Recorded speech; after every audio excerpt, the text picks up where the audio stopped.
Bueno, buenas tardes a todos.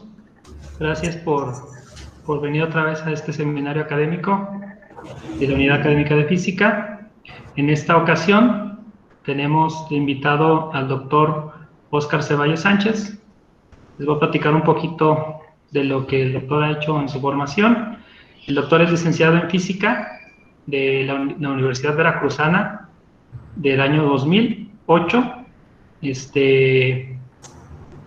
Y realizó una maestría en el área de materiales, maestría en ciencias por el Cinvestav Unidad Querétaro, y después, bajo un esquema de doble titulación, también en Cinvestav Querétaro realizó su doctorado en materiales, pero en conjunto con la Universidad Joseph Fourier de Grenoble, Italia, donde se especializó también en la caracterización de materiales. Una vez que terminó el doctorado, tuvo 2 años como cátedra patrimonial CONACYT, de joven investigador, y a partir del año 2017 se encuentra como profesor a tiempo completo en el Departamento de Ingeniería de Proyectos de la Universidad de Guadalajara, como profesor asociado C. Es miembro del Sistema Nacional de Investigadores, nivel 1, y perfil PRODEP. Dentro de sus líneas de investigación están principalmente el análisis de superficies por espectroscopías electrónicas y el estudio de nanomateriales para aplicación en ingeniería ambiental. Actualmente se dedica al trabajo de dispositivos fotoelectrónicos para la generación de energías renovables a través de estudios de celdas solares tipo perovskita y de unión PN. Y además está trabajando en conjunto para la aplicación de materiales semiconductores para el tratamiento de aguas contaminadas y la generación de hidrógeno a partir de separación de la molécula de agua. Entonces, doctor, muchísimas gracias por aceptar la invitación. Adelante, los micrófonos son suyos. Bueno, antes que nada, pues agradecerles a ustedes por esta invitación y darme básicamente la oportunidad de compartirles algo de lo que hacemos aquí en el Departamento de Ingeniería de Proyectos, ¿sí? Que es básicamente una de las líneas de investigación en las cuales estamos trabajando, que tiene que ver con la aplicación de semiconductores específicamente para la ingeniería ambiental. Entonces, en este contexto, pues es esta plática que tiene que ver con el diseño de semiconductores para su aplicación en fotocatálisis ambiental. Bueno, el contenido de esta plática es sencillo. Voy a hablar de una introducción. Básicamente, quiero correlacionar la energía del sol, la importancia que tiene el agua en nuestro ecosistema y algunas fuentes de energía, ¿sí? Para producción, básicamente, pues, de energía eléctrica. Todo eso relacionado con la fotocatálisis heterogénea. Y básicamente hablar de manera general de qué son los nanomateriales y, bueno, dos aplicaciones en particular. ¿Sale? Entonces, ya entrando en materia, tenemos básicamente algo conocido, supongo, que es el espectro electromagnético, ¿sí? Esta es la radiación o los tipos de radiación solar que nos llegan desde el Sol, ¿sí? Pero principalmente la que nos llega a la superficie terrestre está relacionada con parte UV, parte de radiación visible, que es la mayor, y un poco, o también parte de infrarrojo, como lo podemos ver en esta gráfica de la derecha, ¿sí? La mayor concentración de radiación que nos llega a la superficie terrestre es visible, ¿sí? En particular, y para efectos de esta plática, me voy a enfocar en el tipo de luz o el tipo de energía visible, pero también en esta pequeña fracción de energía ultravioleta, ¿sí? Entonces, viendo esta gráfica y viendo básicamente toda esta energía que nos llega a la Tierra, pues podemos aprovechar esta fuente de energía inagotable pues para usos en particular que puedan satisfacer nuestras necesidades. Entonces, Respecto a la radiación visible, ¿sí? Este es un mapa, ¿sí?, de concentración de energía, y lo que podemos ver básicamente es que en nuestra región, ¿sí?, la República Mexicana, pues tenemos una alta concentración de energía de tipo visible, ¿sí?, la cual tiene longitudes de onda desde 380 hasta 750 nanómetros. Es importante tener en cuenta también, ¿sí?, o más bien contextualizar, ¿sí?, cuánta energía es la que nos llega, y básicamente en términos de energía es de 1.6 a 3.1 electronvolts. Por otra parte, y hablando de la radiación ultravioleta, también tenemos una gran concentración, ¿sí?, de este tipo de radiación, que es muy alta, ¿sí?, como lo marca esta gráfica, y que básicamente la radiación ultravioleta va desde estas longitudes de onda, desde 10 hasta 400 nanómetros. Pero específicamente la radiación UV la podemos clasificar en 3 tipos, que es la A, B y C, que tienen estos intervalos básicamente de longitudes de onda. La que nos llega a la superficie terrestre, ¿sí?, es básicamente la tipo A.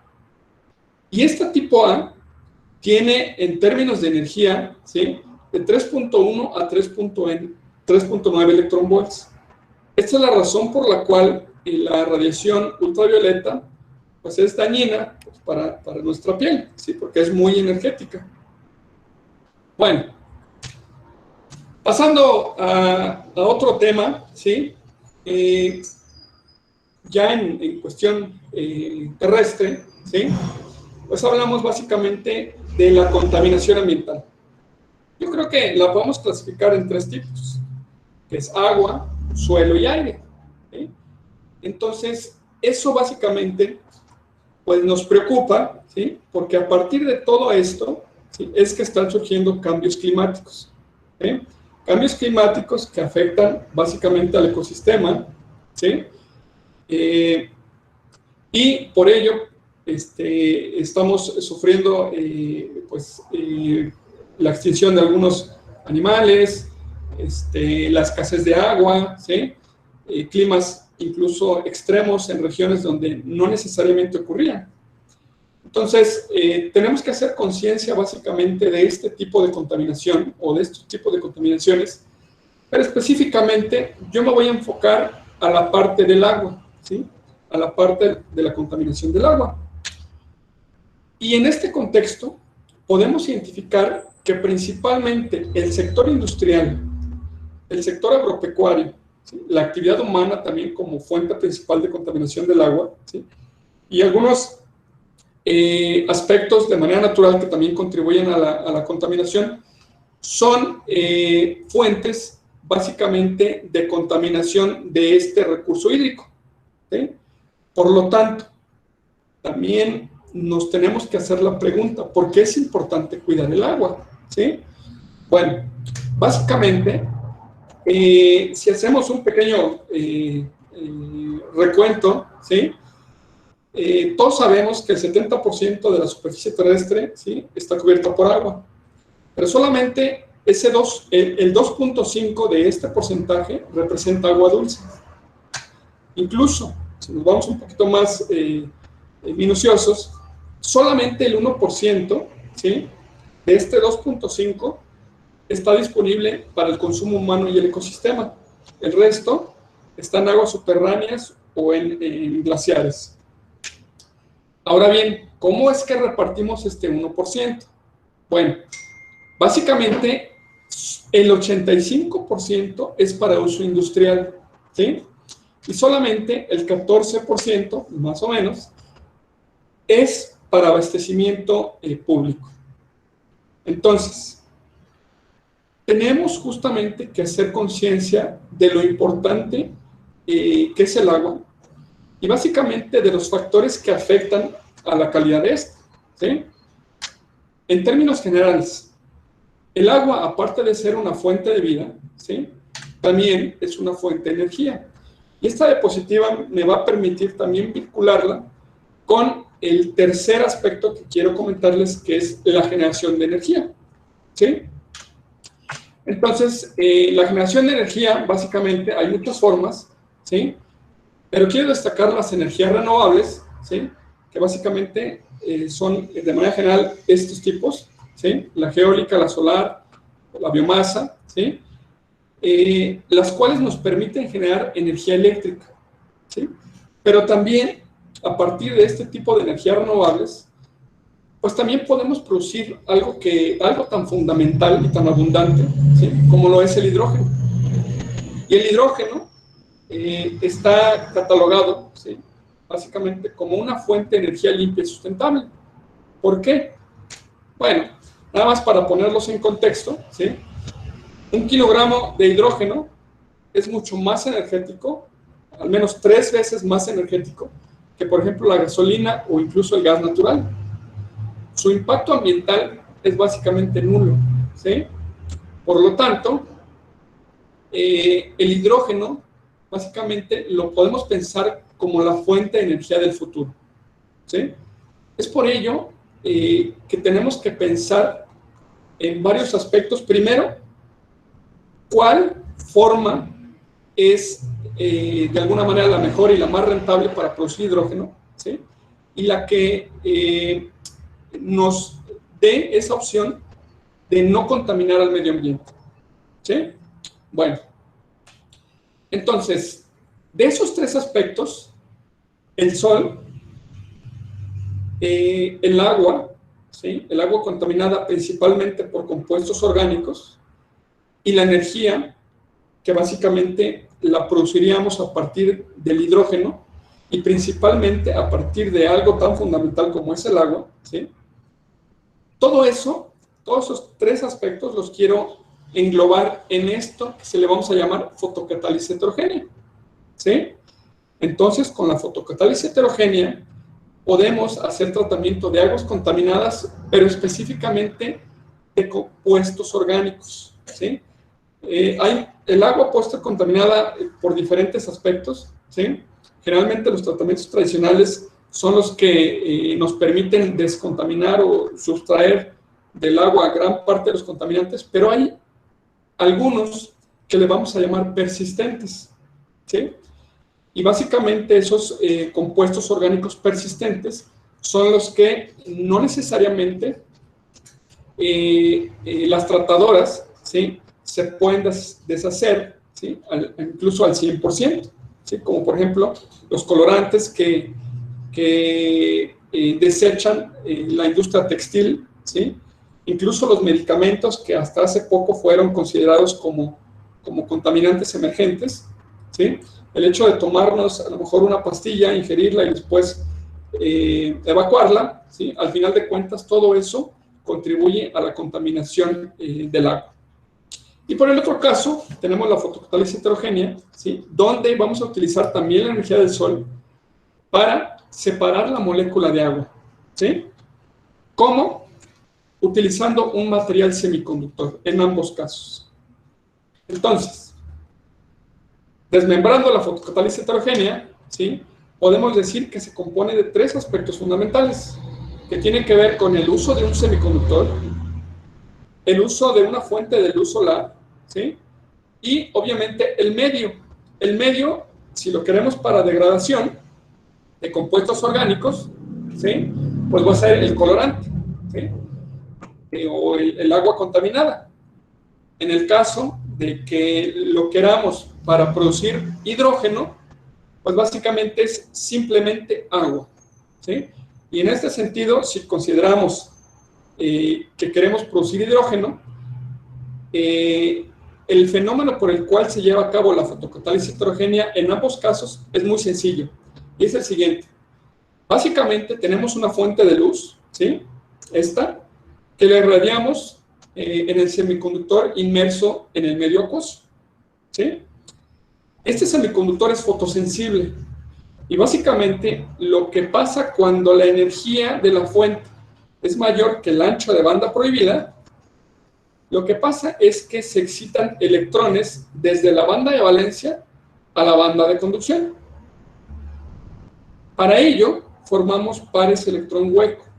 Y esos pares electrón hueco tienen los potenciales necesarios para oxidar, en este caso, y reducir la molécula de agua para convertirla.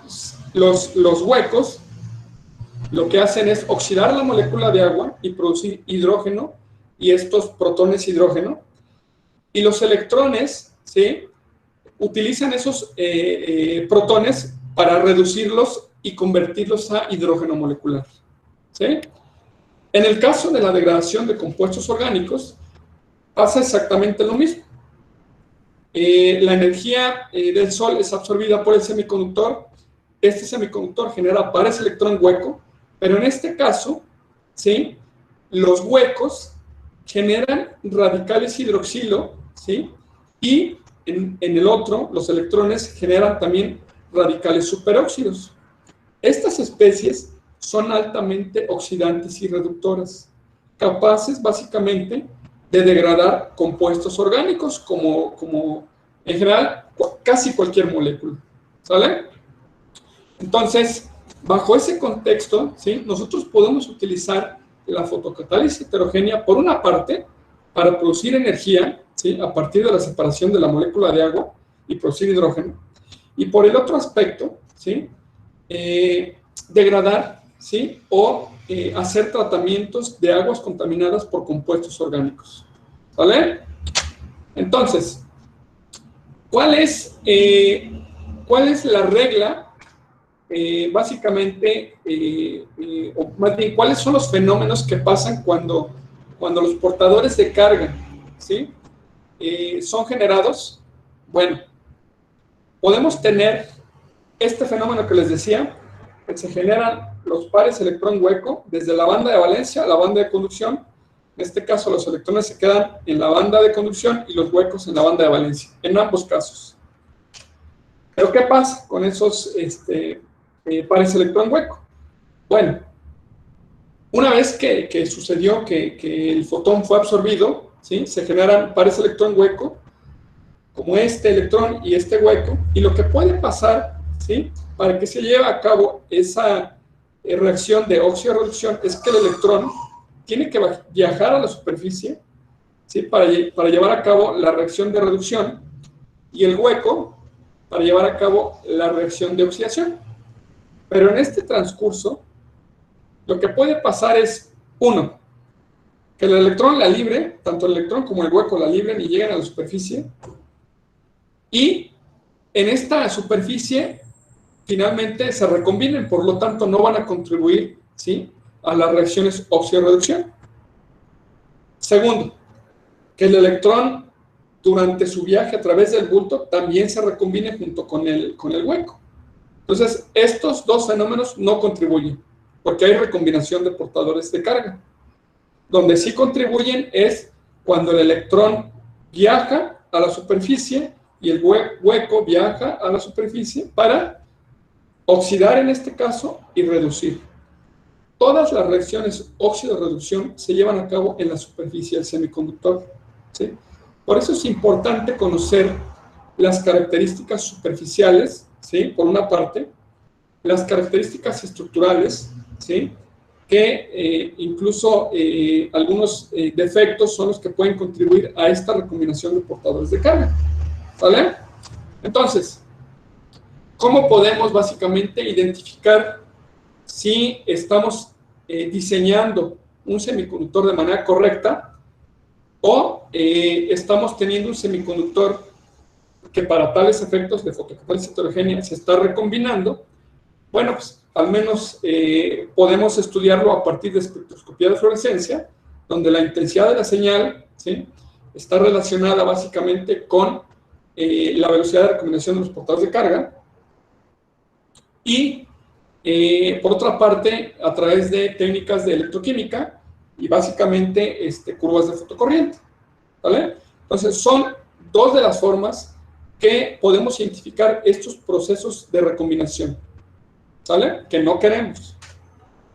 ¿Cuáles son las reglas que debe de cumplir el semiconductor básicamente para que ocurra la oxidación y la reducción tanto para producir hidrógeno como para oxidar y reducir compuestos orgánicos, pues básicamente, en este caso, de descontaminar el agua, tanto la banda de valencia del semiconductor, que en este caso son estas, como la banda de conducción, que son estas, de los diferentes materiales, deben de tener los potenciales necesarios para reducir y oxidar, que en este caso, para la degradación de compuestos orgánicos, son las líneas verdes, son los potenciales requeridos para producir estas especies, que son radicales OH, o esta otra verde, que es el potencial necesario para producir las especies superóxido, ¿sí? O, en el otro caso, para separar la molécula de agua en oxígeno e hidrógeno. Y son básicamente estas líneas azules. Por lo tanto, como ejemplo, un buen semiconductor, ¿sí? Y de manera teórica, viendo esta gráfica, ¿sí? Que nos serviría, por ejemplo, para aplicarlo a degradación de compuestos orgánicos, podría ser, por ejemplo, el óxido de tungsteno, ¿sí? Todos estos materiales donde su banda de valencia está por debajo de este potencial, ¿sí? Incluso todos estos materiales, ¿sí? Que de manera indirecta, a través de los radicales superóxido, también podemos formar, ¿sí? Estos radicales hidroxilo, y también funcionan para degradación, ¿sí? En el caso de la molécula de agua para producir hidrógeno, lo que necesitamos es que tanto la banda de valencia como la banda de conducción, ¿sí? Estén por encima y por debajo de estos potenciales H2, o más bien de estos potenciales para producir hidrógeno molecular y oxígeno molecular, ¿sí?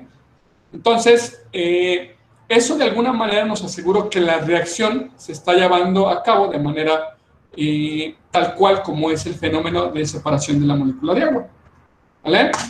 Bueno, entonces, como les decía en la diapositiva pasada, la única limitante es que la energía que nosotros estamos suministrando al semiconductor pues debe ser mayor a su ancho de banda prohibida para poder excitar electrones de la banda de valencia a la banda de conducción. Ok, entonces, ¿dónde entra la ciencia de materiales? Pues básicamente en este punto, ¿sí? La ciencia de materiales es un área de investigación multidisciplinaria, ¿sí? Donde muchas áreas de investigación están relacionadas, ¿sí? Y donde todos podemos contribuir de manera muy específica, ¿sí? Entonces, la ciencia de materiales básicamente se rige a través de la pirámide de la ciencia de materiales, donde la estructura, las propiedades, el rendimiento y el procesamiento están íntimamente relacionadas, ¿sí? Todo está correlacionado. ¿Y cómo? Pues básicamente a partir también de la caracterización, ¿sí? La caracterización o el conocimiento de las propiedades físico-químicas de un material semiconductor, ¿sí? Nos permiten entender su estructura, ¿sí? Sus propiedades, incluso su rendimiento y su procesamiento, ¿sí? Entonces, todo esto está ligado, ¿sí? En un área, pues, multidisciplinaria, porque no solamente ocupamos semiconductores para este tema de ingeniería ambiental, sino para cuestiones también de química, ¿sí? Para cuestiones de electrónica, ¿sí? Etcétera. Bueno, entonces, en el estudio de los nanomateriales, básicamente, y dependiendo también del método de síntesis, ya sea físico o químico, ¿sí? Nosotros podemos generar diferentes nanoestructuras, y dependiendo, como les vuelvo a decir, de la dimensión, incluso puede ser su aplicación, ¿sí? Dependiendo de las propiedades, por ejemplo, de estos core shell, ¿sí? O de estos nanorods, por ejemplo, a lo mejor pueden ser buenos para la electrónica, pero malos para la fotocatálisis ambiental, ¿sí? Entonces, el hecho de poder diseñar un semiconductor e identificar cuáles son las propiedades que éste tiene, permite, ¿sí? Identificar cuál podría ser su aplicación, ¿sí? Entonces, bueno, aquí yo les pongo diferentes imágenes que puede ser para la cuestión electrónica, para la cuestión de la medicina o la ingeniería ambiental. Entonces, En el diseño de nanomateriales para este tema, que es fotocatálisis, ¿qué es lo que tenemos que tener presente?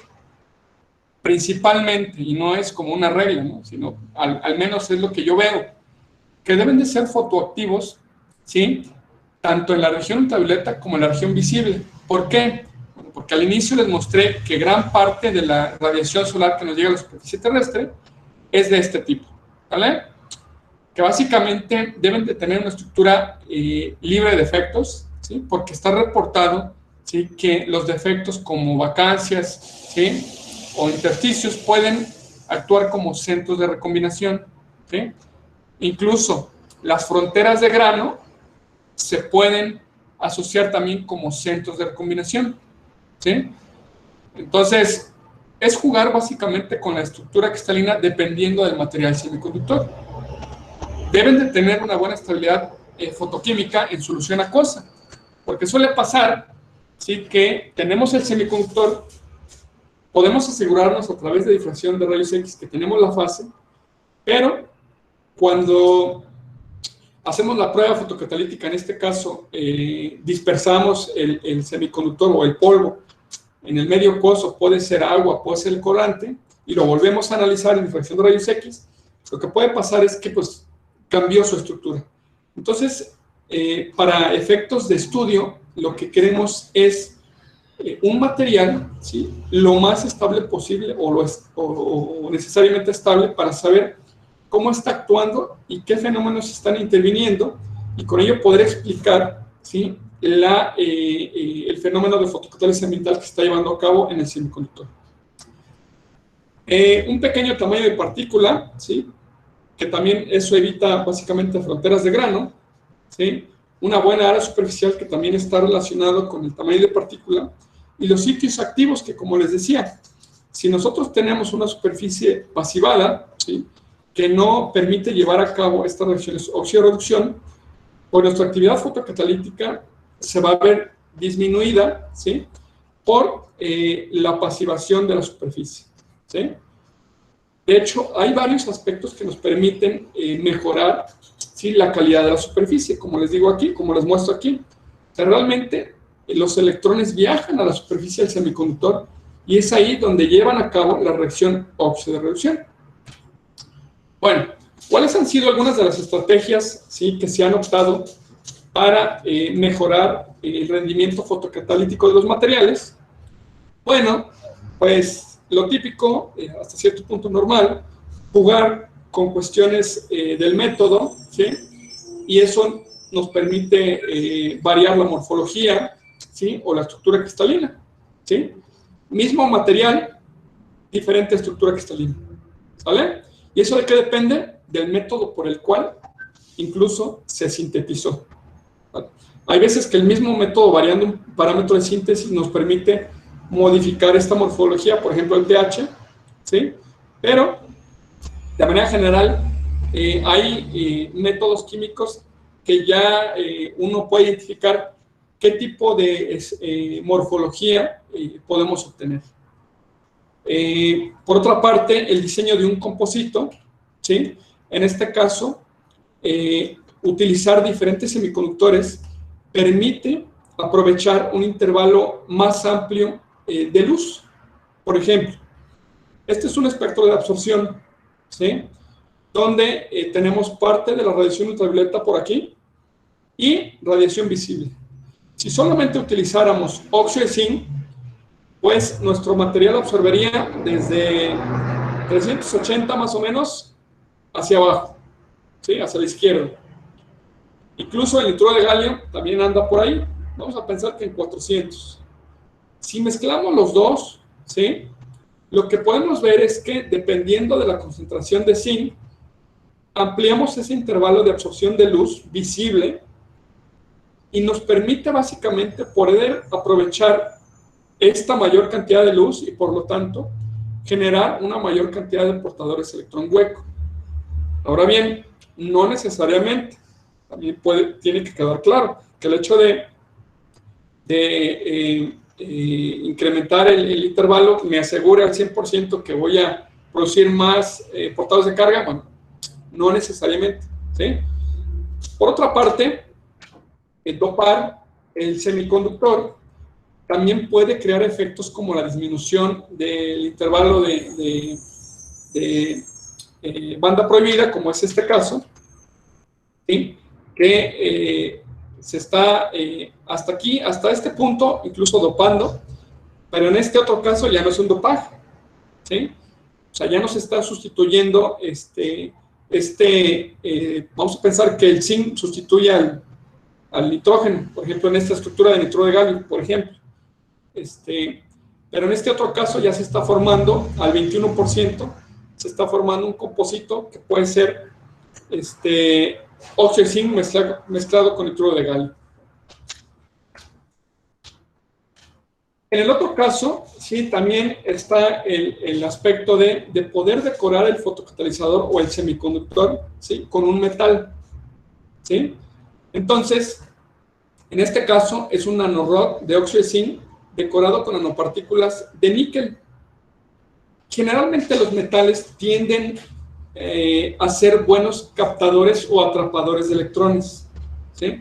Por lo tanto, eso evita que haya recombinación de los portadores de carga cuando el electrón y el hueco alcanzan la superficie, ¿sí?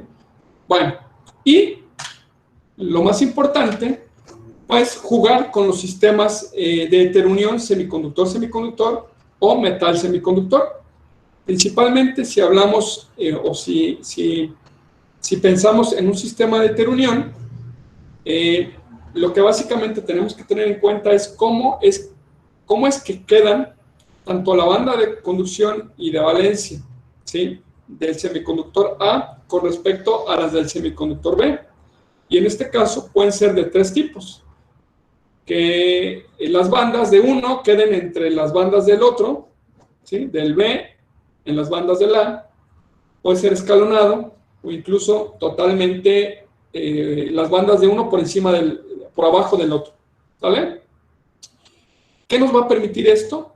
Pues básicamente entender el mecanismo por el cual los electrones y los huecos se transfieren de un semiconductor a otro, ¿vale? Y con ello formular un mecanismo de reacción. Eso es lo más importante. Bueno, les hablaba de algunos métodos de síntesis, ¿sí?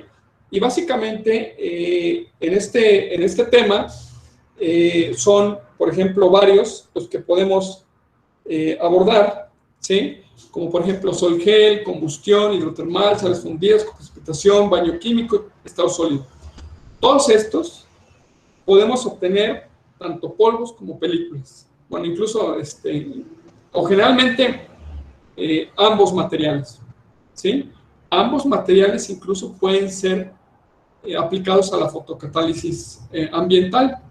La única diferencia de las películas es que si es compacta, pues vamos a tener un área superficial menor. Por lo tanto, los sitios activos o los sitios de interacción con el líquido van a ser menor. Por lo tanto, su eficiencia fotocatalítica va a ser menor comparada a las de un polvo que tiene un área superficial mucho mayor, ¿vale? Bueno, para que se den una idea de lo que les estaba comentando, este es trabajo también de una estudiante de maestría, ¿sí? Y ella estudió la síntesis de oxitanio por diferentes métodos, ¿sí? Por ejemplo, este método de sales fundidas, que es muy parecido al de estado sólido, nada más que con la diferencia de que sales fundidas utilizamos una temperatura de síntesis un poco menor por las sales que se utilizan, ¿sí?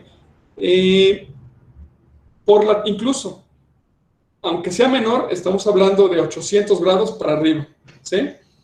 Entonces, eso hace que el proceso de nucleación y crecimiento de los granos pues sea grande, ¿sí? Entonces, para cuestiones de fotocatálisis ambiental, este material, si le hiciéramos el cálculo del área superficial, lo más probable es que tenga una área superficial baja, ¿sí? Por el tamaño de grano. En la cuestión hidrotermal, todos sabemos, o al menos tenemos una idea de que el hidrotermal, por las altas temperaturas a las cuales se expone el semiconductor dentro del reactor, ¿sí? Pueden generar estructuras un poco más complejas, como en este caso, varillitas, ¿sí? De óxido de titanio. El método de combustión, ¿sí? Básicamente utiliza una fuente de energía para explotar, ¿sí? Y generalmente se producen materiales como tipo espuma, como esta, ¿no? Que a lo mejor, si pensáramos en una aplicación, a lo mejor podría ser para cuestiones de encapsulamiento de algún material. Y el sol gel, ¿sí? Que también es uno de los métodos muy estudiados. Lo que generalmente sabemos de este método es que nos permite obtener aglomerados de nanopartículas o de partículas de tamaño nanométrico, ¿vale? Entonces, en función de todo esto que les estoy mostrando, es que nosotros tenemos que pensar cuál sería el método o los métodos por los cuales tendríamos que diseñar un semiconductor que tenga propiedades adecuadas para ser aplicado en fotocatálisis ambiental, ¿vale? Bueno, este es un tema de un estudiante de licenciatura, ¿sí? Que ya se graduó en nuestro grupo de trabajo, y lo que intentamos hacer aquí fue hacer la heterunión del ferrato bismuto, ¿sí? Con nanopartículas de óxido de zinc. Entonces, al inicio, las nanopartículas de ferrato de bismuto por sales fundidas, como les dije, son cubos muy grandes, ¿sí? Y el óxido de zinc básicamente creció sobre la superficie de este ferrato de bismuto. En algunos casos, obtuvimos este tipo de estructuras que pensamos que alcanzaron a envolver, ¿sí? El ferrato de bismuto, o más bien el óxido de zinc alcanzó a envolver el ferrato de bismuto de manera total, ¿sí? Y para sacarnos de duda, bueno, pues hicimos un análisis elemental donde en esta región básicamente podemos corroborar que tenemos tanto óxido de zinc como ferrato de bismuto, ¿sí? Bueno, en esta otra parte ya quiero mostrarles algo de lo que hemos trabajado, ¿sí? Junto con los estudiantes y principalmente el grupo de investigación de aquí del Departamento de Ingeniería de Proyectos. Y son cuestiones muy sencillitas, ¿sí? Pero que nos han dado pauta a obtener un buen trabajo de los estudiantes. Y nosotros somos fan del método de coprecipitación, ¿sí? Por su sencillez. Y básicamente en este estudio, ¿sí?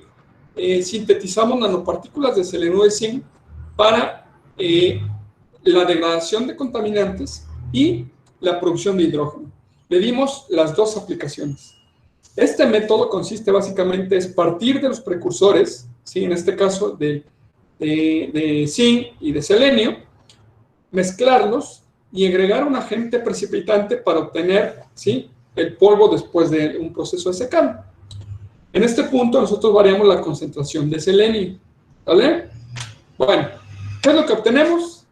A diferencia de hacer un método de dos pasos, ¿sí? Donde primero obtenemos el selenuro de zinc, ¿sí? Y después lo recubro para obtener ese selenio elemental, aquí lo hicimos en un solo paso, aprovechando también que el método nos permite obtener el material puro y el material con trazas de selenio.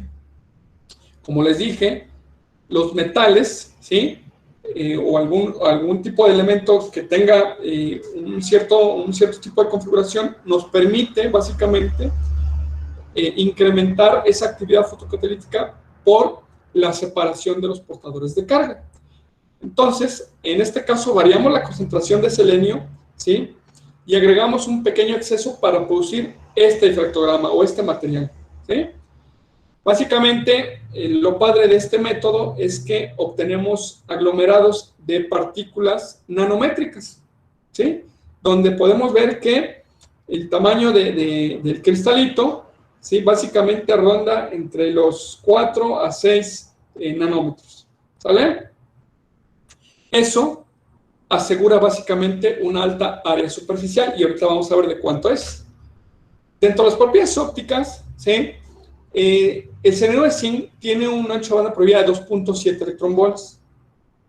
Lo que nosotros obtuvimos, básicamente, en nuestro material fue una ancha banda prohibida de 2.4, si lo queremos redondear, ¿sí? El cual es mucho menor al material, o en este caso al selenuro de zinc en bulto, ¿sí? ¿A qué le podemos asociar todo este rollo de obtener un ancho de banda prohibida menor? Principalmente puede ser un efecto, ¿sí? De la presencia de defectos estructurales, ¿sí? Y a lo mejor al otro efecto que tiene que ver con el tamaño de la nanopartícula, que también induce efectos cuánticos, ¿vale? Incluso en el caso donde le agregamos selenio, el ancho de banda prohibida disminuyó. ¿Y en qué nos ayuda esto? Pues básicamente que si disminuimos el ancho de banda prohibida, estamos aprovechando un intervalo de absorción de luz visible más amplio, como lo vemos aquí, ¿sí? Bueno, en cuanto al análisis del área superficial, ¿sí? Lo que obtenemos básicamente del análisis de las partículas de selenio de zinc, a través de las curvas de absorción y desorción de nitrógeno, es que tenemos una estructura mesoporosa de acuerdo a la UPAC, de acuerdo a la UPAC o a la clasificación de la UPAC, ¿sí? Donde tenemos un tamaño de poro o de mesoporo de 2 a 50, ¿sí? Entonces, en este caso, nuestro tamaño de poro está o es de 6.8, por lo tanto, podemos decir que tenemos una estructura mesoporosa con un área superficial de 116, ¿sí? Si lo comparáramos con el P25, que es óxido de titanio, que es como la referencia, ¿sí?, para este tipo de aplicaciones, el P25 tiene un área superficial, si no me recuerdo, de 55. Por lo tanto, estamos por encima del doble de esa referencia. En cuanto a la parte de generación de los portadores de carga, ¿sí?, lo que hacemos es, a través de análisis electroquímico y a través del estudio de la densidad de fotocorriente, ¿sí?, lo que hacemos es estudiar cuánta corriente se genera cuando prendemos y apagamos una fuente de luz. En este caso, nosotros iluminamos con una fuente de luz ultravioleta, ¿sí?, si no me recuerdo, de 254 nanómetros, ¿sí?, para excitar, ¿sí?, estos portadores de carga, ¿sí?, y básicamente al semiconductor inmerso en el electrolito, ¿sí?, y a través del electrolito poder cuantificar cuánta densidad de corriente se genera en este semiconductor bajo la acción de la luz solar. Y lo que vemos básicamente es que cuando está solo el selenio de zinc, tenemos una densidad de fotocorriente muy baja, ¿sí?, pero cuando le agregamos trazas de selenio a la estructura de selenio de zinc, lo que vemos es que hay un fuerte incremento en la densidad de portadores de carga, ¿sí? ¿Qué quiere decir? Que estamos generando más par de electrón hueco, ¿sí?, lo que produce esta densidad de fotocorriente. Eso es muy bueno, ¿sí?, porque está directamente asociado con la actividad fotocatalítica, ¿sí?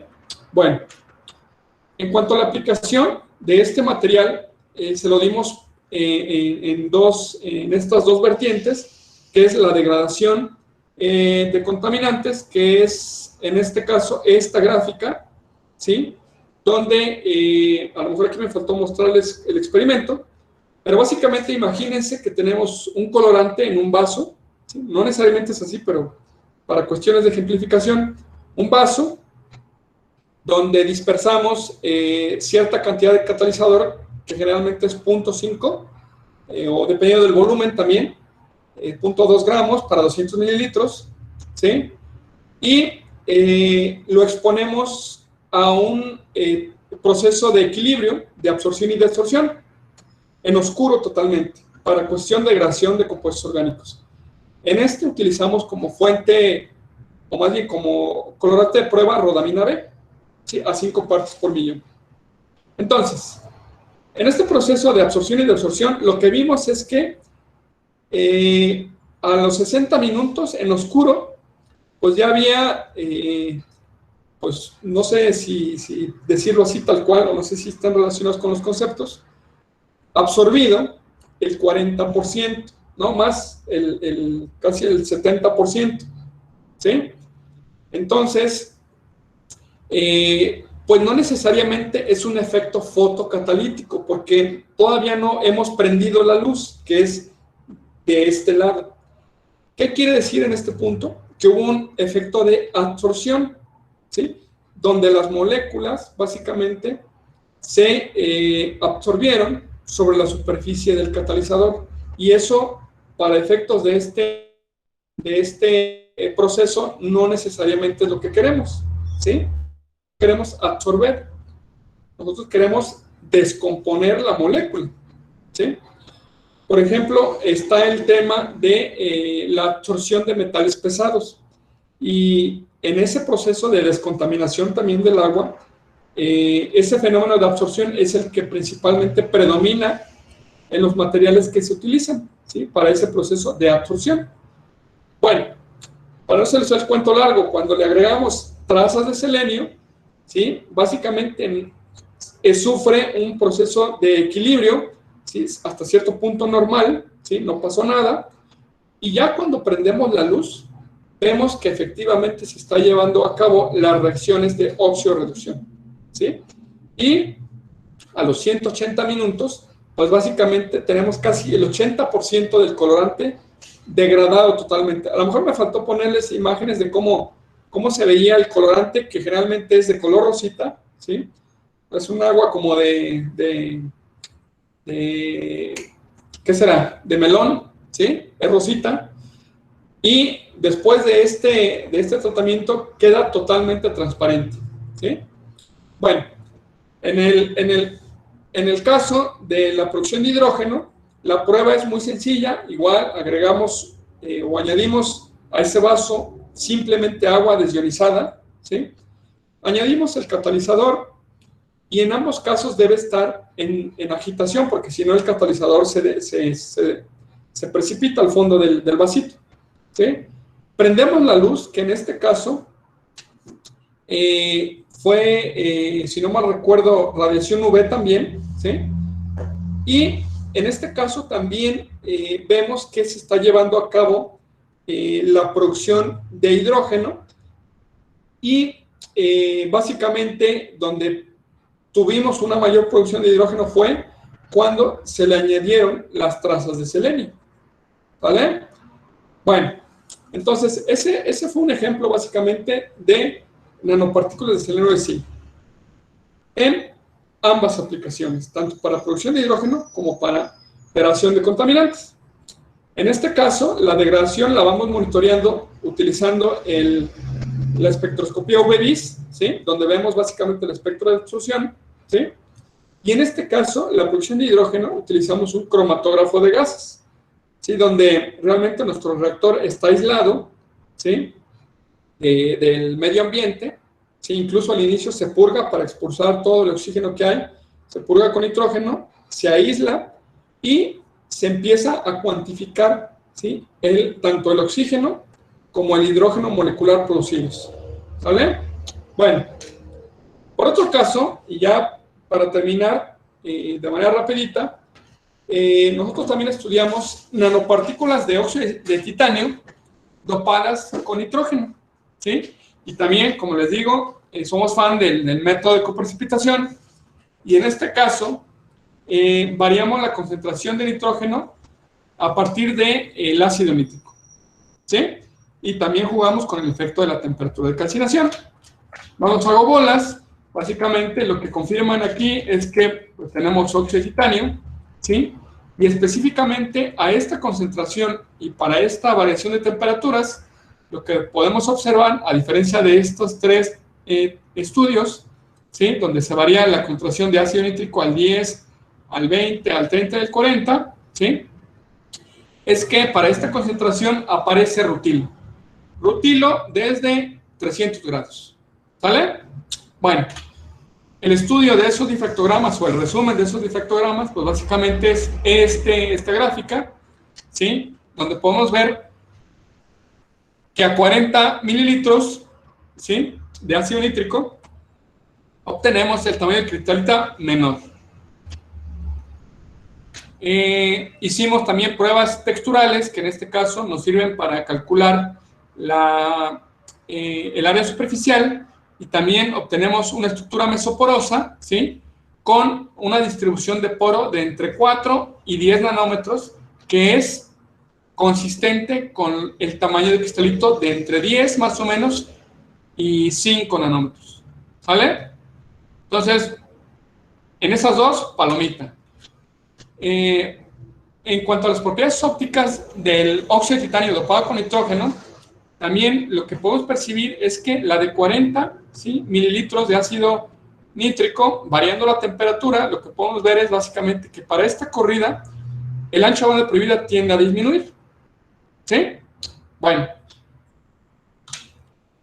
Algo bien importante a través de espectroscopía FTIR, y eso también nos da una idea de, a lo mejor para otros tipos de experimentos, es la estabilidad del nitrógeno dentro de la estructura del óxido de titanio. ¿Y a dónde voy? ¿A qué? Por ejemplo, si quieren, olvídense de todas estas bandas, que principalmente es agua, ¿sí? Y grupos carboxilo, pero lo que me interesa es que vean, ¿sí? Aquella donde queremos identificar la presencia de nitrógeno, que está en 1421, que vendría siendo esta banda. ¿Sale? Estas dos. Entonces, estas bandas nos dan indicio de la presencia de nitrógeno. Obviamente la negra tiene poquito, vamos aumentando la concentración de nitrógeno, ¿sí?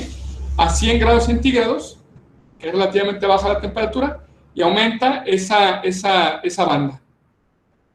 Cuando variamos la concentración de ácido nítrico, pero a 500, lo que vemos es pues que el nitrógeno pues, no hay, ¿sí? Se fue. Cuando lo hacemos a una concentración fija, pero variando la temperatura, en este caso a una concentración fija pequeña de 10 mililitros, lo que vemos es que al inicio, que es el negro, ahí está esa banda. Conforme aumentamos la temperatura, esa banda desaparece. Y el efecto se ve mucho más padre aquí, ¿sí? A 40 grados, a 40 mililitros de ácido nítrico y a 100 grados de temperatura, sí, que vendría siendo este mismo caso, tenemos una alta evidencia de estos modos de vibración, ¿sí? de estas bandas. Conforme aumentamos la temperatura, esta banda tiende a disminuir, lo que nos da como conclusión que el nitrógeno tiende a perderse, ¿sí? Después de una temperatura de 200 grados centígrados. ¿Sí? Es probable que ese nitrógeno haya quedado como algún intersticio, ¿sí? Lo que permite que con efecto de temperatura pues, se pueda desabsorber. ¿Vale? Bueno, en resumen, tamaño de cristalito, tamaño de partícula, el ancho de banda prohibida, el BET, ¿sí? Y, como les decía, las muestras que más resaltan, pues vamos a hablar de estas dos, ¿sale? Donde tenemos un ancho de banda prohibida de 3 y 2.9 aproximadamente. Y un tamaño de cristalito de 4.5 y 10.2 nanómetros, ¿sale? Bueno, aquí están las pruebas que no les mostré en el ejemplo pasado, ¿sí? Pero aquí lo que se está monitoreando es la concentración de rodamina B, en este caso a 5 partes por millón, cuando es irradiada por radiación ultravioleta, y lo mismo, pero cuando es irradiada con radiación visible. Ven que a pesar de ser el mismo material, tiene un comportamiento diferente dependiendo del tipo de luz, ¿sí? En este caso, a los 80 minutos, tenemos una degradación o un porcentaje de degradación, ¿sí? De casi ¿qué será? El 60%, ¿sí? Y la que mejor nos dio fue la de 10.500, ¿sí? La que nos dio el mayor porcentaje de degradación. Para el caso de radiación visible, ¿sí? A 5 horas, obviamente aquí fue más prolongado, la que mejor obtuvimos un 70% de degradación, ¿sí? Y la que mejor nos dio, pues fue la 40.500. ¿Cómo explicamos este fenómeno? Bueno, básicamente calculamos las bandas de valencia y la banda de conducción, y a partir de toda la información que ya les mostré, ¿sí? Podemos pensar que ese nitrógeno que quedó en la estructura del óxido de titanio induce estos estados interbanda, ¿sí? Que pueden disminuir el ancho de banda prohibida. Incluso aquí ya nos los mostré los espectros de XPS, pero también nos muestran que hay defectos de titanio 3+, ¿sí? Por lo tanto, todo eso contribuye, ¿sí?, a este proceso de degradación en el cual tanto los electrones como los huecos, ¿sí?, electrones y huecos, producen estos radicales hidroxilo, que son los necesarios para poder llevar a cabo el proceso de descontaminación del agua. Bueno, finalmente y de manera general, quisiera compartirles que existen todavía muchos factores que afectan al proceso de fotocatálisis heterogénea. Principalmente, todavía no entendemos bien cómo es el transporte y los procesos o los fenómenos por los cuales se lleva la recombinación de los portadores de carga, ¿sí? Necesitamos encontrar materiales que tengan una alta actividad o estabilidad fotoquímica. Incluso, aunque los encontremos, necesitamos evaluar, ¿sí?, su reuso, ¿sí?, en el caso de que cuántas veces me va a servir, ¿sí?, para, pensando a extrapolarlo a que se pudiera comercializar, ¿sí?, cuántas veces el usuario lo va a poder utilizar o cuánto tiempo, o para cuántos litros me va a servir, ¿sí? Incluso, una vez pasivado ese catalizador, lo puedo volver a reactivar. En el caso de que es como es polvo, ¿sí?, uno de los problemas del polvo es que pues hay que recopilarlo, ¿no? Entonces, ese también podría ser una desventaja para el caso de los materiales en polvo. Por eso también se opta por materiales en forma de película, pero en este caso porosas, ¿sí? Y finalmente, pues todo lo que tiene que ver con el diseño de reactores, tanto la geometría y todo el proceso que está alrededor de esto, que es la agitación, la iluminación y varios factores que al final de cuentas afectan a este proceso de fotocatálisis heterogénea. Y pues no me queda más que agradecer al doctor Javier por la invitación y poderles compartir, ¿sí?, a ustedes el trabajo que desarrollamos, este pequeño grupo de trabajo, ¿sí?, y agradecer básicamente a todos los colaboradores que sin ellos, pues básicamente parte de este trabajo no pudo haber sido posible. Muchas gracias.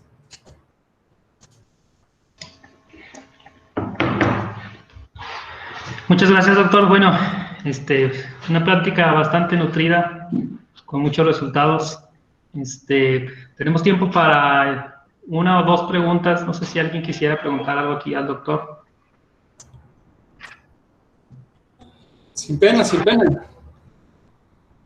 Es que son un poco tímidos. Yo tengo una pregunta así muy, muy rápida en cuanto a... Bueno, te iba a hacer varias, pero en cuanto a la fotocatálisis, ¿la degradación que haces es para puros orgánicos? Sí. El trabajo que desarrollamos principalmente toma en cuenta aquellos contaminantes persistentes de naturaleza orgánica. O sea, Y en ese sentido, y en ese sentido, como me decías tú, el área superficial de una película es menor que la de un polvo, ¿no? Sí. O sea, ¿qué ventajas presenta que tú lo hagas en película a que lo hagas o como se hace en polvo, ¿no? La ventaja es que el polvo, por ejemplo, si tienes una piscina, ¿no?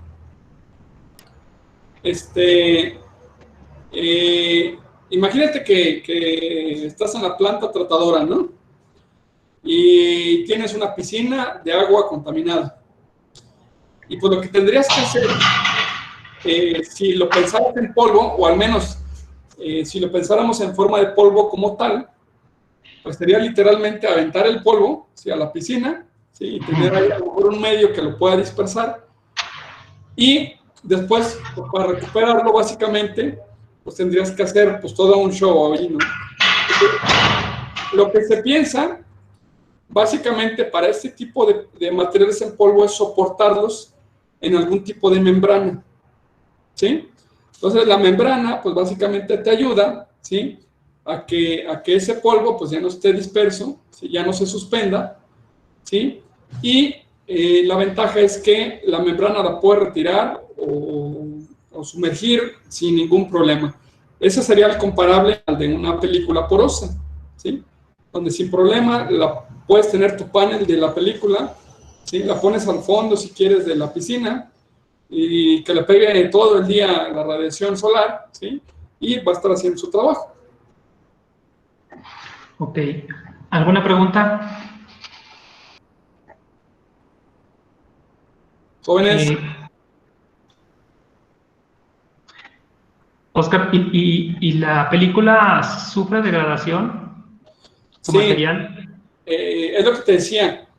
O sea, hay materiales que no son estables fotoquímicamente, ¿sí?